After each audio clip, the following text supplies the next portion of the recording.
भगवान ने नेत्र बंद नहीं किए, भगवान के नेत्र अपने आप बंद हो गए। क्यों बंद हो गए?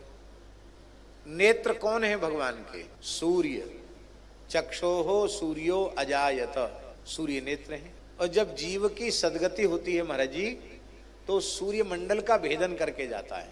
तो सूर्य भगवान इतने रुष्ट है गए कि हमारे जमाई राजा को मारवे के लिए आई है, यमुना जी से ब्याह करेंगे, सूर्य पुत्र यमुना जी का पानी ग्रहण करेंगे, और ये जहर पिला के मारने आई है। इसलिए भले ही श्री कृष्ण अपनी करुणा के कारण इसको सदगति दे दें, पर मैं अपना मार्ग बंद कर दूंगा, इसको सूर्य मार्ग से सदगति नहीं प्राप्त होने दूंगा। रोष के कारण सूर्य ने द्वार बंद कर लिए। आंख पलक गिर गई, मैंने द्वार बंद हो गए, अब कहां से जाएगी? तो भगवान ने मन से पूछा, चंद्रमा मनसो जाता, मन से पूछा कि भाई तुम अपने मार्ग से इसको भेज दो उत्तम लोकों में। चंद्रमा बोला हमारा मार्ग बहुत उत्तम नहीं है, हमारे मार्ग से जाने वाला फिर लौट के आता है। गीता जी में है ना, चांद्र मार्ग से जाने वाला लौट कर फिर धरती पर जन्म लेता है, पर सूर्य मार्ग से जाने वाला लौट कर नहीं आता है। इसलिए परम गति सदगति सूर्य मार्ग से जाने पर ही होती है।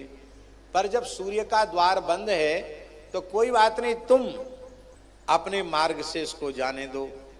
चंद्रमा और नाराज हो गए, बोले आप हमारे वंश में प्रकट हुए हैं और ये आपको ही समाप्त करने का दुष्ट संकल्प लेके आई है, इसको हम अपने मार्ग से भी नहीं जाने देंगे।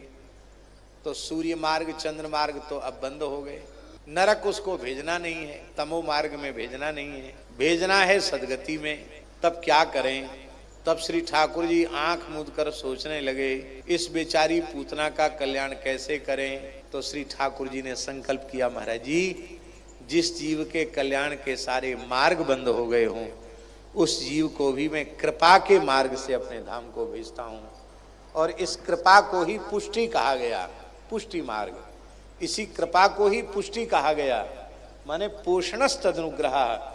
जिस जीव के कल्याण के सारे मार्ग बंद हो गए हों, उस जीव का कल्याण भी भगवत शरणागति से, भगवत कृपा से हो जाता है। एक कृपा की बहुत भारी विशेषता है।